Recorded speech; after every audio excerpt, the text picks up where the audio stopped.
G'day, I am the Lorax. I speak for the trees, and today we're going to be talking about endangered animals. My name is Tassin and Gerald, my partner, and I own Australia Walkabout Wildlife Park, which originally was intended to be a house in the bush, but 12 years later is a working wildlife sanctuary and has given us a very interesting perspective of life. Wonderful.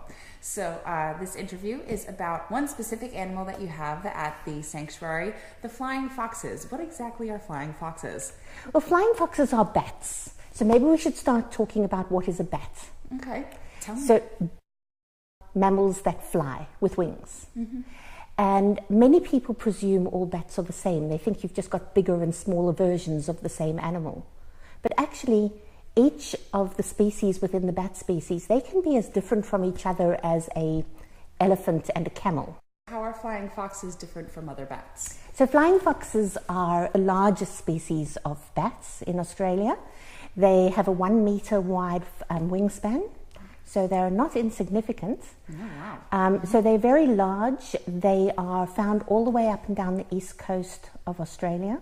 Can we find flying foxes specifically anywhere else in the world? You can find flying foxes, we're talking particularly about the grey-headed flying fox now. The grey-headed flying fox you also can find off some of the islands off the north of Australia. Okay. But predominantly they're an Australian species. Awesome. Are they listed as endangered in all of Australia?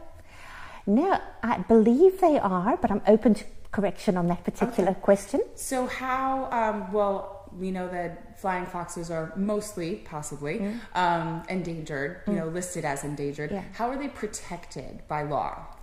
So, well, this is the difficulty, because having the status endangered is an acknowledgement that the species is going to go extinct if things aren't done to save it. Mm-hmm.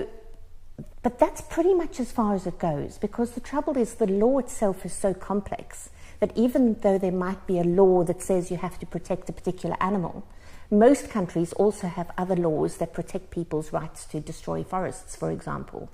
And sometimes those laws politically overshadow the laws that are intended to protect the animal. Why are specifically the flying foxes necessary to the ecosystem in Australia? Well, this is something that very few people understand. The flying fox is what we call a keystone species. So the keystone is like, when you build an arch and you have that triangular stone at the top, and if you pull that out, the whole arch collapses. Well, that's what a keystone species is. It's an animal or a plant, but in this case we're talking about animals. An animal that if you take it out of the environment, its environment will collapse.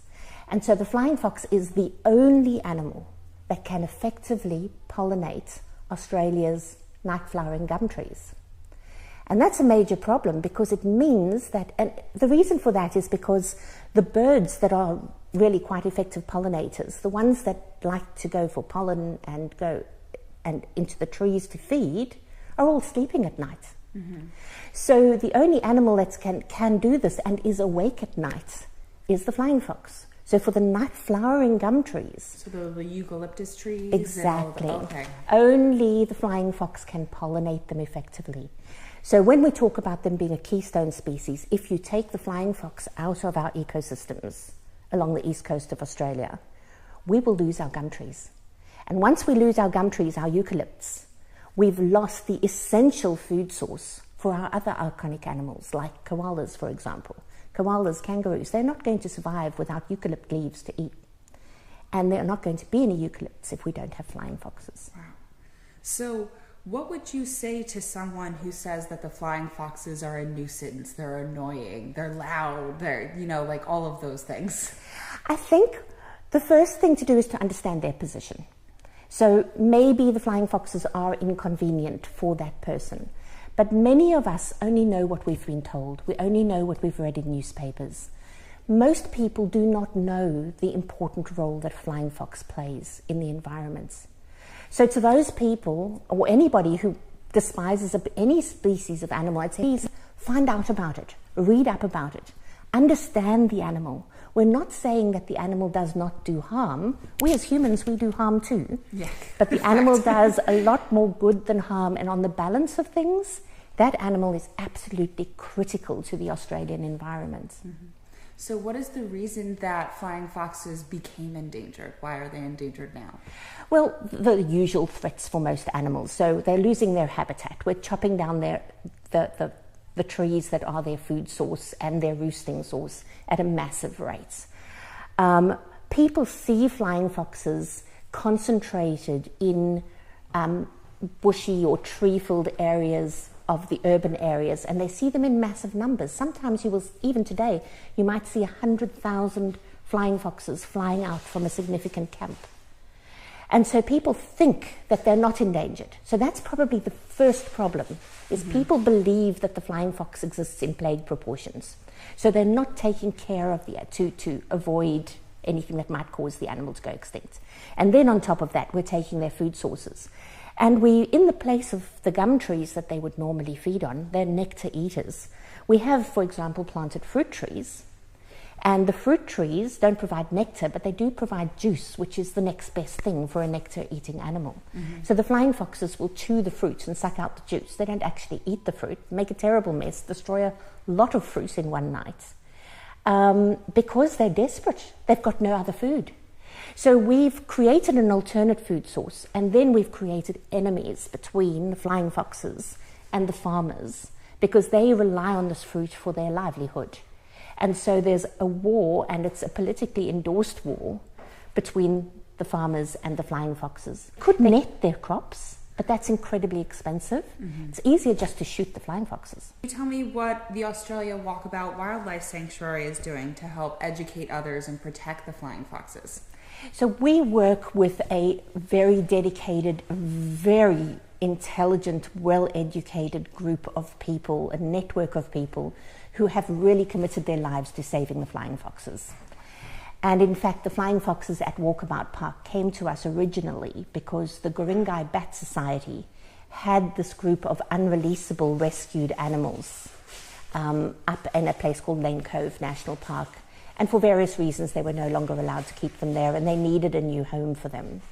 And so they approached Walkabout Park because they did not want the animals to go into a zoo. And they heard about the work we do, the education work that we do, the fact that we work as far as possible to try and keep the animals in as natural an environment as we can. They understood what we're trying to achieve. So they came to us and they asked us if we would take on the care of this population. There were about 15 of them at the time, and that was about 8 years ago. And they've been with us ever since, but these animals are very important, have a very important role to play. As you know, we talk about ambassadors, but they truly are. We've got the most amazing animals that are well socialized with people, enjoy interacting with people, cannot be released because they've got some injury. For example, perhaps they had a non-fatal electrocution, or they were caught in barbed wire and their wings been damaged. So they're healthy but disabled. They like people. And so they go out with us to run education programs to introduce people to flying foxes. Because if you've never met one, you might not realize what an amazing animal it is. They're so cute and cuddly. I love them so much. On your website, I also read that you are involved in helping save koalas as well as orangutans. I know you have koalas in the sanctuary, but orangutans was very surprising. Can you just speak a little bit?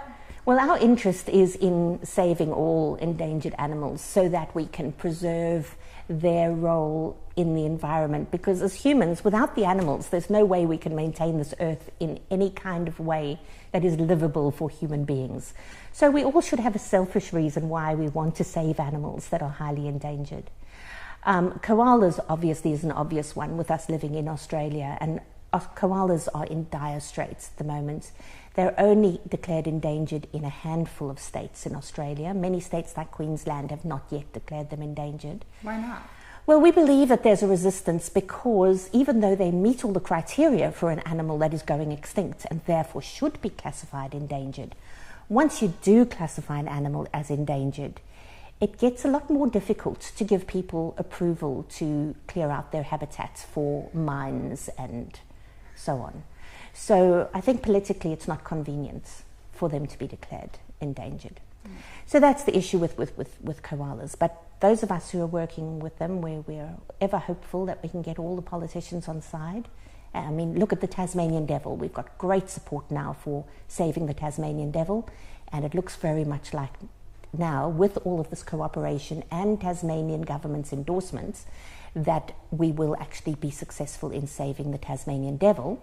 So we want to get the New South Wales government and the Queensland government and the Victoria government behind saving the koala in the same way. Okay. When it comes to orangutans, they're a little bit further afield. I have to admit, part of my love for orangutans is I'm a avid reader of Terry Pratchett's novels. And for anybody who knows Terry Pratchett, amazing man who's written some amazing books, and with a huge amount of empathy for and reality for the world around us. The orangutans are embraced by a lot of people as an animal. We relate well to them. They are very human-like. Poor animals are then ripped out of their natural environment and away from their social structures. And it's devastating what is happening. Oh my gosh. Yeah. They just chop down all of their trees that they live in for palm oil farms and everything. And it's not just that. They actually take them and they have them living in cities with people doing most unnatural things, which we won't go into. But it's absolutely horrendous the way that these animals are being treated. And so we do work with various agencies and with many people. We have many friends and people we've met through the sanctuary who come and assist us here, who also spend a lot of time going over to work with the orangutans in various sanctuaries and safe places. So we're trying to save all of the animals, but the orangutans are worth mentioning. Oh, that's wonderful. Thank you for everything, for having me here and volunteering. It's been an absolute just godsend. I love learning here and working here. What would you want to tell people living in Australia and USA and Africa, anywhere in the world, about what they can do to help the koalas, the orangutans, the flying foxes, anything? Everybody loves watching wildlife programs. Take it one step further. Learn about the animals that are in your country that you can get a chance to get to know. Whether it's through the television or, as you've done, Sarah, getting out in the field and going and meeting these animals and get to understand them. Because so much of the information that we are fed through the filter of living in urban areas is politically motivated or in some other way is filtered for the convenience of the people who are telling the story. And it really pays to get out there and meet these animals. It's just like people, people are taught to be scared of people who are different to them. Go out, meet them, find out that they're not that different.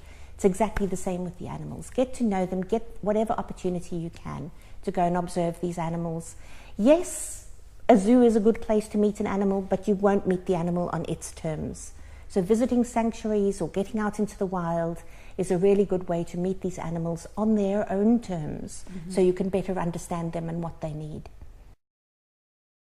So I hope you've learned a lot from my friend Tassin. She and the work that I did at the Australia Walkabout Wildlife Park inspired me to write this writing journal page. As you can see, there is a wonderful eucalyptus tree right here. And then there is a koala and a flying fox and a wonderful, awesome little kangaroo. And obviously the lorax is here.